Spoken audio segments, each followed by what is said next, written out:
Greg Jealous, here we are, episode 6 this week. How's things? Yeah, good. Thanks, Willie. Good. Ready to go again? Yeah, ready to go, definitely. So we'll smack straight into it. This week we've got, why do people self-sabotage when they're actually starting to do well? So this was our topic that Greg and I have already just been speaking, and we're like, we should have started the podcast because we've just had some great chat for probably the last 30 minutes. So we're going to get straight into it and go from here. So why do people self-sabotage when they're actually starting to do well, Greg? Low self-esteem. So that's why one thing that we work with a lot of is self-image. If your self-image is low, well, guess what's going to happen? It's going to shine out real loud when you start getting challenged and start getting into positions.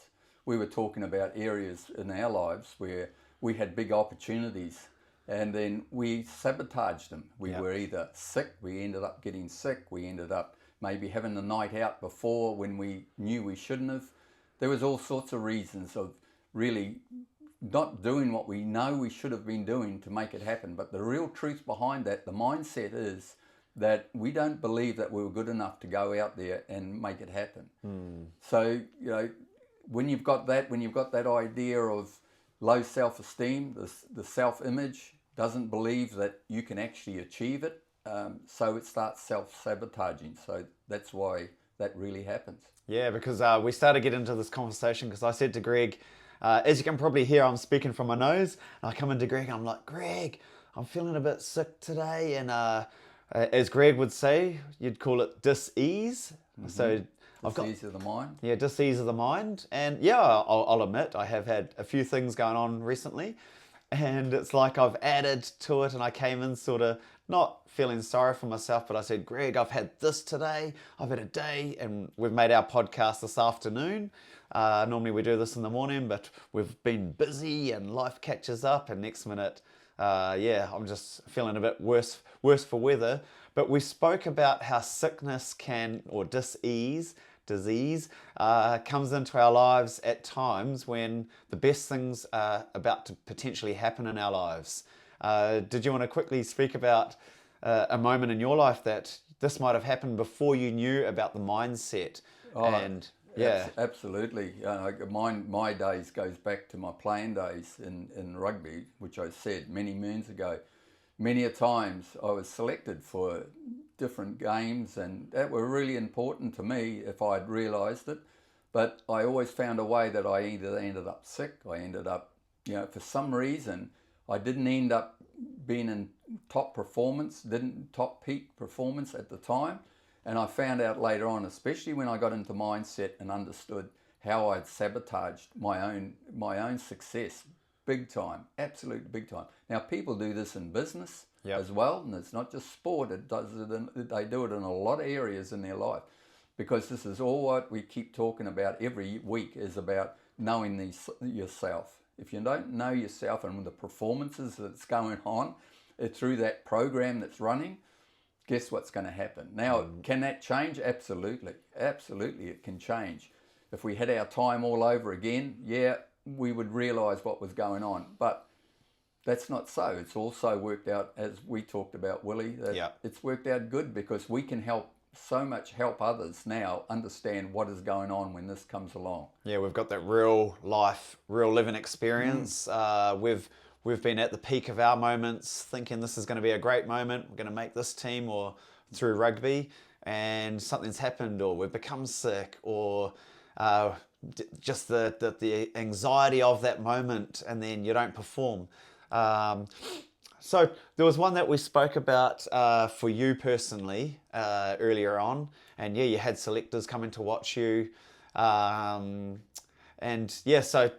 just run us through what happened for you personally and how you would treat that differently if you had a known with the mindset now. Well, it was interesting because a lot of people, you think when you self-sabotage, you do it deliberately, but you didn't. This was what we talk about, the programs running. So when we talk about the self-image, it's really about, it's the program, it's the belief, who we think we are, and our worthiness of what we are as a person. So we're not even aware that this is happening. So we're for instance, maybe playing a sport or doing something and doing real great in a what we would call a comfortable environment. For me, it was for the local team that I was playing for. Always playing, playing at a good grade and playing really hard at the time. But when I got that selection and it was about to actually stand into another area, without even knowing it, it would be either I'd end up catching the flu, Yep. which we know then is what's going on there. Or otherwise, for some reason, we would find that we decided to go drinking or doing something that we were really finding ways to virtually get out of what we really would love to have done, but deep down inside, we were fighting it to say, I can't do that. I'm not able to do that. I'm not good enough to do that. I don't feel that I have what it takes to do that. Yeah. I'm okay in my comfortable area and where I'm familiar, my familiar ground, but when I'm starting to step out into an unfamiliar area, I'm now going to find a reason to not be there. And that's exactly what happened. So there was many opportunities I threw away. Opportunities of going and playing for different clubs as well. I was always invited. But like I said, mine was an older generation. Willie, you took advantage of that. You experienced the same thing, but in this modern day, well, when you were playing, you got the opportunity to go and play professionally overseas, which was awesome. So it helped you get through that, and it also helped you grow as a person as well. So you managed to get through that, but you also now, when you talked with mind information, you're starting to realise that, wow, how many things were stepping in your way back then as well. Yeah. I think there was one that I really mentioned. Oh, there was two actually.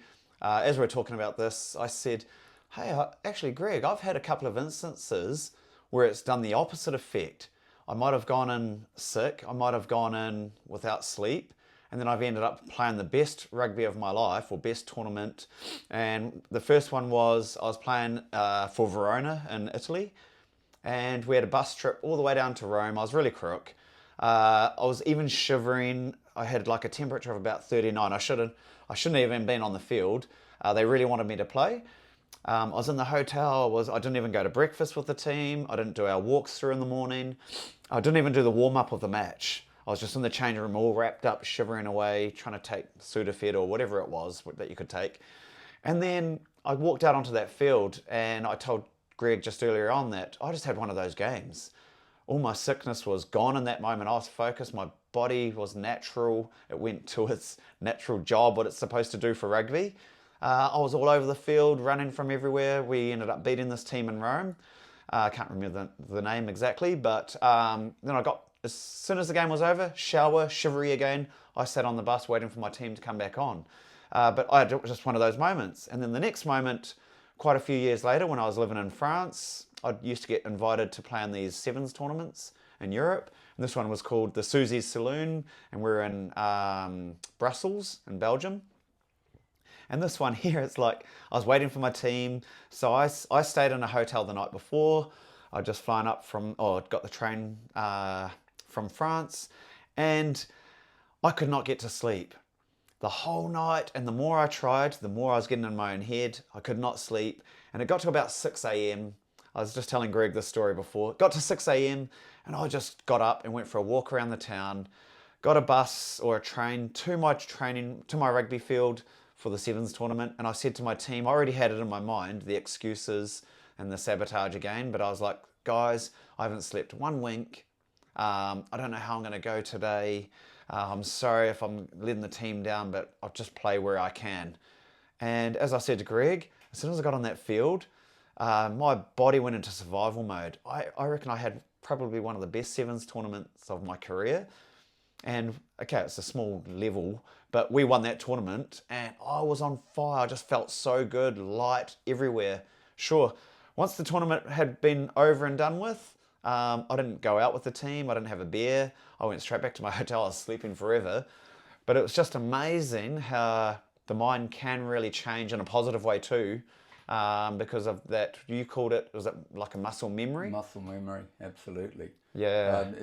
What's happening, so it's really still comes back to the mind. It's like you've got, it's a state that you're used to being. So your muscles, Everything that when you got into that state, when you got back onto that field, there was no compromise. You had been in that position so many times, and also the ego was so strong. From you knew that when you were in that position, you knew what you had to do. You were going to do it whether didn't matter what was going on. Also, the sickness and everything that was happening prior to that just went out the door.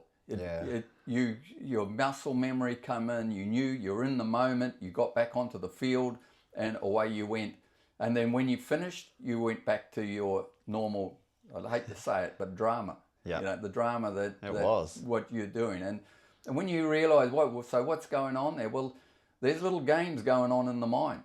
If you look at it as maybe as a little child, you're seeing when you're sick and when you're in recovery mode. When you're sick, and that is obviously if you need rest. It's your body saying slow down, rest, and it's your mind saying, "Oh, okay, we need to take some time out to recharge the batteries." But then when you get into those modes where you know that you need to perform, it all of a sudden shoots back. So the interesting thing about that conversation is, how can it work in reverse? Just like we were talking about when you come in the door about how you felt. Yeah. And I described them as two different ways. Is you can feel bad and actually acknowledge that and then go into reminiscing about how bad you feel. Or you could look at it at a totally different perspective and have a look at it and say, well, if I wasn't doing anything and today I did all these things, how wonderful that was, how awesome it was, how busy you got today, because up until now you weren't busy. Same situation, same feeling, but all of a sudden just change the perspective. Yeah. What is that doing? That's just a mindset attitude about how you see it. I watched your face, it changed straight away when we started talking about the positive side, the side of saying, well, okay, if yesterday you had nothing on and tomorrow you got nothing on and today was a big day and you were excited about it, all those same things that were making you feel a little bit overwhelmed and tired and a little sickness today would be completely changed over into thinking, actually, this is an awesome day today. We're doing really well. You know, this is fantastic. I haven't been this great for days. Same situation, but just a different attitude towards it. Yeah, I felt that when I came in too, and I said, "Oh, look, Greg, this, that," and I was in I was in a negative state, I could say. And then you saw the change. You made me aware of it, and man, I felt it as well. I felt once you made me aware of it, I was like, "Damn, I have changed already." And I felt the energy in the room. I felt my change and my energy change. I'm still speaking from my nose, but but I do feel better now physically, because I changed my mindset around that as well. So what was it? So what in that, like when you walked in the door, what was the difference? It was just my observing and aware of how you were, and then you started speaking it. You started speaking it to me. Yeah. And then when I made you aware of saying, you know, you said, I've had a busy day, I've done a lot of things going on, your wife, you know, your daughter and people around have been getting sick, and you were telling the story. Yeah. Right? You were telling the story and you were looking down and on it and you were saying, I'm so busy, I had so many things happen today, I've done this, I've done it. And so you were actually Conditioning. You were conditioning, but you were also doubling down on everything to really state a statement to Greg that, look, you know, this is why I feel. And it was sort of, you were rationalizing why you were feeling like you were. So what I did when I saw that, I just changed it. I said, okay, let's say that, because I could see the look and see how every word you were speaking was putting you down. You were going, your shoulder, your body, everything was going down. So when I says to you, well, let's look at it another perspective. What if you had no work, you hadn't been around anybody, and today was your first day? You meet all these people, and these people were actually demanding of you, and you loved it because, wow, I've actually got something I'm doing today. Oh, this is interesting. These people are interested in me. Now, all of a sudden, your face started changing and lifting. What about the sick people? Yeah. All of a sudden is they're sick, but I'm feeling fantastic. I've had a day's work. I'm feeling great. there's been demands on me that I haven't had up until now, until today, and now I feel wonderful. Now it's just a different day, and wow, I'm energized by this. Your whole body and everything lifted. Yeah. What was that? It was just changing perspective, Yeah. mindset, changing perspective, looking at it through a different set of eyes, just understanding. This all comes back to when you know about yourself and what's going on. It's so much easier to pull yourself out of those self-sabotaging, out of those sickness, dis-ease of the mind. And there is reason, don't get me wrong, that there isn't time, we do need rest. Yep. All right, so some of the things that you've been talking about, you've been doing some 3 o'clock starts in the morning. Yep. To me, I am a great believer in rest the body. Yep. Well, I'm always been, as much as I can, stay at 9:30 to bed. Yep. And then I like to be a 6 earlier. So I'm an early riser. A lot of people got different ways about that. Yeah, I'm like that. But look after, I'm not saying don't look after the body and that, but if you have to, you can survive and go a lot better, and especially if you've got the right attitude and the good reasons for doing it. Yeah. No, awesome. Well, that's question number 1. But it's just so easy to roll in, and just listening to you there and the way you explained it and the energy that you just brought into it, that lifts my energy immediately. And it's like when you've got people like, I'm lucky, I've got Greg Jealous. I see Greg every week for this podcast, but we speak for probably half an hour beforehand, if not an hour, where we should be filming our chats just as we start, because just having someone like you in my life personally, but the ability to have positive, healthy mindset people in your life can really change the outcome that comes from myself, the energy that I give to others. It's contagious. Around that, I won't even look at the questions over here because I can use this now. How contagious can someone that's positive or negative in your life, how contagious can that be? Either way, positive or negative. That comes back to how strong you are yourself. We've talked about it before, about the 2 different wolves. You've got the positive and the negative, and which one grows and which one is the biggest wolf and which one takes over is the one you feed the most. That's right. So if you haven't got a good mindset in yourself and you're not aware, just like we're talking about self-sabotage, if you're not aware of it, you're easily drawn in to the negative and pulled down, and you can be quite easily done that. But if you're a strong person and understand who you are and understand what's going on, you can read the room very quickly and understand that, okay, if there's negative activity and a real person and a downer, you can do 2 things. You can walk away, or you can actually go over and give them some help to actually make sure that they can pull themselves out of that. Yeah. And that's a great way if you can do it. But you've got to be strong within yourself. You don't want to be doing that if you're so-so. And if you're not aware of yourself, because otherwise you will get pulled into that with that environment, with that energy, will pull you down. And without sounding like a mindset plug for you though, Greg, how important, well, I know the importance of it, but how important, if someone's not feeling good about themselves, they're not going to say, I'm going to call Greg Jealous, this mindset coach, because when people, this is my feeling of it, but it's like, oh, if I see a mindset coach, that means I've got a problem or there's something wrong with me.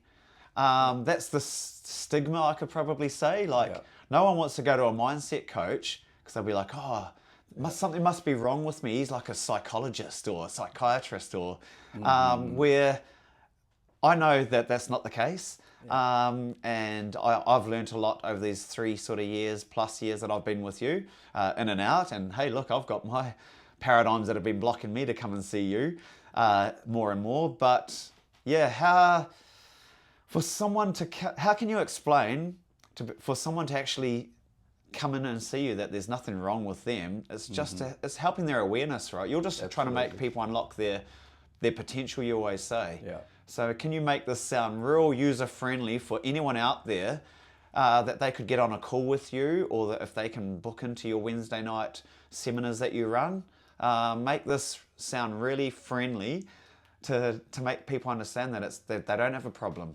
Yeah, that's an awesome question. Thanks for asking that, Willie, because in my business where I'm at now, in the coaching and mindset side of it, it is the biggest challenge for people to come forward on that sort of thing, because they feel that they are giving away, because you are giving away a lot of personal stuff when you're doing this, right?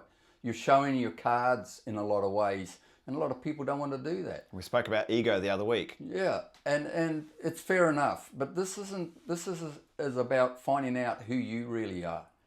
The big thing that people need to know, that they are way more capable, and potential is built inside them. Bob Proctor used to say, this is the thing that I really love about this information and my teaching, is we were born absolutely perfect. The day you were born, you were absolutely perfect. And everything that was inside you is perfect. It's the programming and all the stuff that's got caught up with on the way through.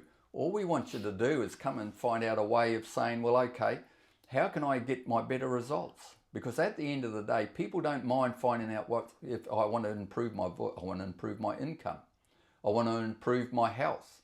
I want to improve my relationships with people. I want to improve different parts in me. So how does that happen? Well, for you, they come to you because they want to get fit, or they want to lose weight, or Bob says that's not a good saying, losing weight. You release weight, because if you lose it, you'll find a way of actually finding it and putting it back on again. So you release weight. And if it is income and that type of thing, what is it that you want to do? Well, it comes back to mindset. And you just have to find out there's certain habits that you've got, and you aren't even aware of it. This is the tricky, crazy part about it, is we don't really know that it's what's going on. Yeah. We just think it's just us and there's something wrong with us. It's not that at all. You're just not aware. If you're earning $100,000 a year, and you could be earning $100,000 a month, the only reason you're not earning $100,000 a month is because you're not aware of how to earn $100,000 a month. You're aware how to earn $100,000 a year, but it's way out of your realm of understanding how I can't do that in a month. And yet the actual truth is you absolutely are capable of earning 12 times your income of whatever you're getting now, whatever it is, whether it's large, small, or whatever. What's the difference? Mindset. Yeah. So the same thing is with you, Willie, with fitness. Why are people not fit? Why don't they feel it? Why are they eating that extra pie and that type of thing? They haven't made a commitment to be fit. Yeah. Find that reason why I want to be fit, and if it make a committed decision and move forward on it. And you're going to have to do some things that that you're not going to be comfortable about. But what is the end result that you want? And that's really why you come and see mindset people, and that is because it's about really becoming aware. Just become aware. It's the old story. If I could tell you a secret and it got you somewhere, would you be interested? Well, obviously. Awesome, Greg. I will go on to another question then. Is self-sabotage usually fear of failure, fear of success, or both? It can be. There's two ways of looking at that.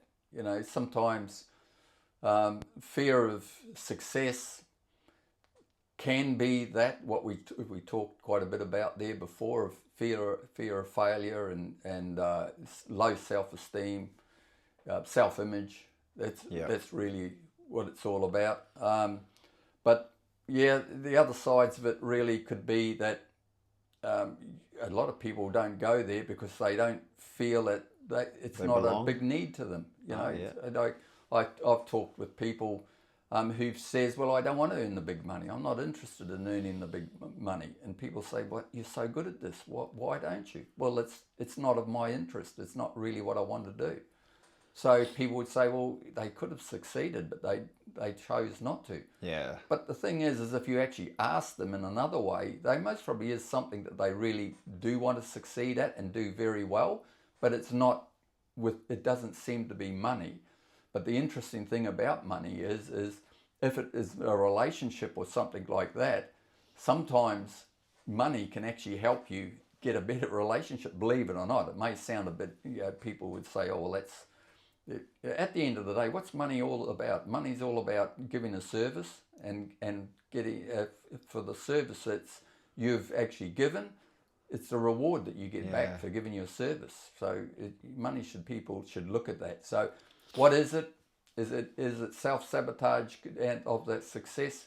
Could be many things. Yeah. But it would be good to look back at, is it because it's not what you really want? Or is it more likely to be back to the same one again, is self-image? So, because I didn't tell you this one, but it happened while I was in Italy. I had a game where I think it was my agent over there at the time, and he goes, "Oh, Willie, we've got some selectors here. They're coming to look at you to play, I can't remember, top 10 club over there. Can't remember, I think it was Petrarca. And they said, yeah, they're coming to watch you. They've heard a lot, they've seen a lot. They're coming to watch your game." And I guess it was about just over halfway through the game, and I had an action, and I went to go, I was aware that these people were here, and I wanted to prove something. I wanted to have a go myself, and I went to put my fend out, and I sort of slipped at the same time, dislocated my shoulder, and that was my season over. At that moment, I was like, oh, I was so close. And but I think just because I knew they were there, maybe that fear of success, fear of failure, I don't know, but it's just crazy how, I was so close, and look what happened. I dislocated my shoulder on this match, and had that feeling sorry for myself moment. Interesting. Well, that's what we were talking about there before. Same thing, self-sabotage. What is it? You don't believe you're good enough to be up there in that position. Who am I to be picked for that position?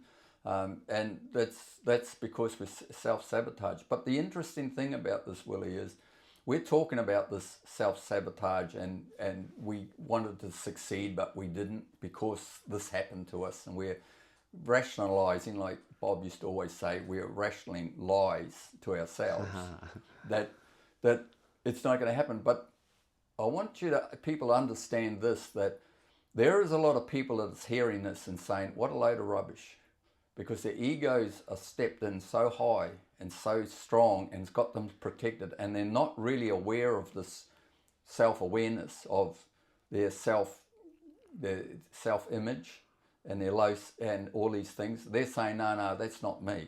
That's not the reason. The reason I didn't make it was because I dislocated my shoulder. Right. And in realistic, or if you want to be logical about it, that people would say, of course it was. Yep. That's what happened. Unlucky. It was just, that was just the way it goes. That wasn't, and the truth is it happened because it happened.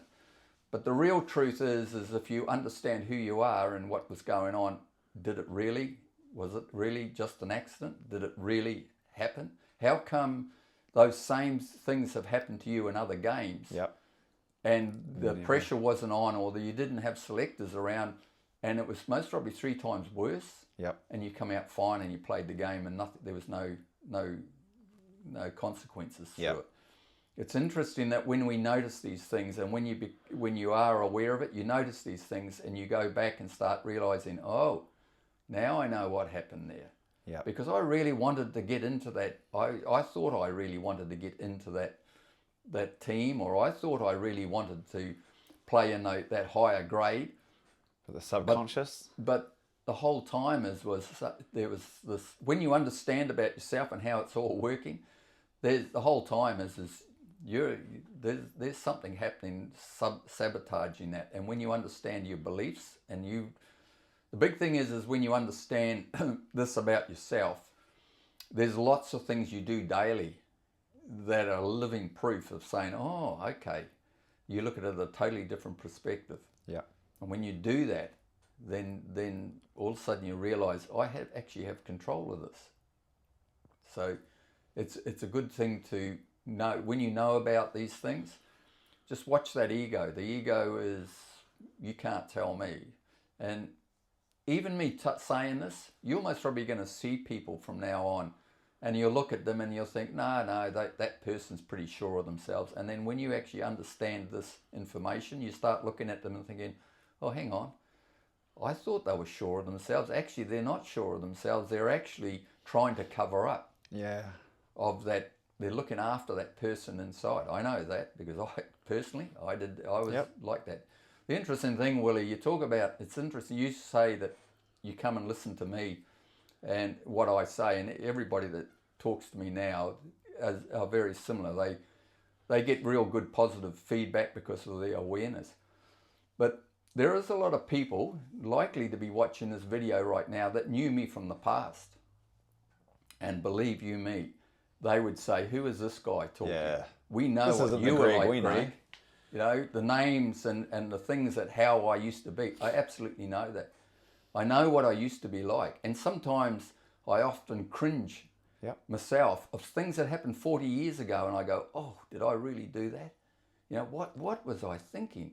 Well, I wasn't thinking. No. I had ego in the way. There was all sorts of things going on back then.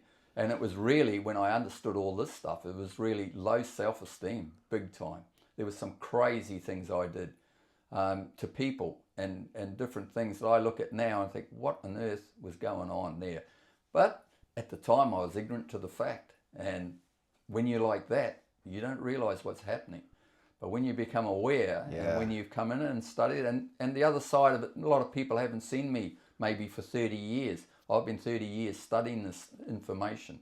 How long does it take to be a psychiatrist or a doctor or anything? A few years maybe. It takes a few years, but 30 years of this information, and then always the impact for me is always been about why does it mean so much to me? Because I realised what it was like when somebody actually, like John Keogh and Bob Proctor, started explaining to me how I was being and why I was being like that. Yeah. That really got me into loving telling the story and helping people and seeing the difference and getting those results back. And it's obviously working because, like yourself, Willie, you know the value of what's happening when you find out about. It's not about me; it's about you. It's about everybody finding out about themselves. Yeah. This is the big thing, like you're saying, is why people feel a little threatened about mindset.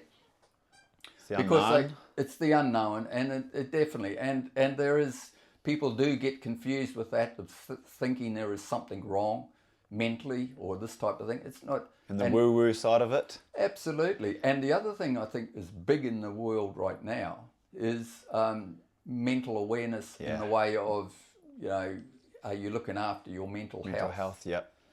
Now, people got to realise that then we're in a commercial world now where they're trying to find any reason to turn it into some sort of business document that really gives everybody authority in this one area. And believe it or not, self-development is just reading books and starting to find out from history of people who have been in the past. Yeah. You find out about what has been going on before, and it's no different today. All the technology there is, helps us find it quicker, but that's what really anything around what we call the mindset is really about understanding how the mind's working, and the mind is no doubt the biggest part of how we operate. Yeah. Well, this has been another awesome 30 plus minutes podcast there, Greg. We'll leave it there for today, but I just really encourage people to get out there and get around people like yourself, Greg. We're lucky we've got our own mastermind group that you created. We're about 5 of us that are involved with that, and we look after each other through our businesses as well. But it's just that having that connection, having that positiveness, having just good understanding and awareness, and having others to be able to constructively see and not criticize but work with you. I just love having those moments because it has an outside view of who you are, what you're doing in your business, and that awareness has been really great. So I really encourage any of you to get in touch with someone like Greg. Come along to his Wednesday night free online webinar. And we'll just catch up next week, same time, same place, wherever that is, and we'll go from there, Greg. Love it, Willie. Thanks very much. Yeah, cheers, mate. Love the gold.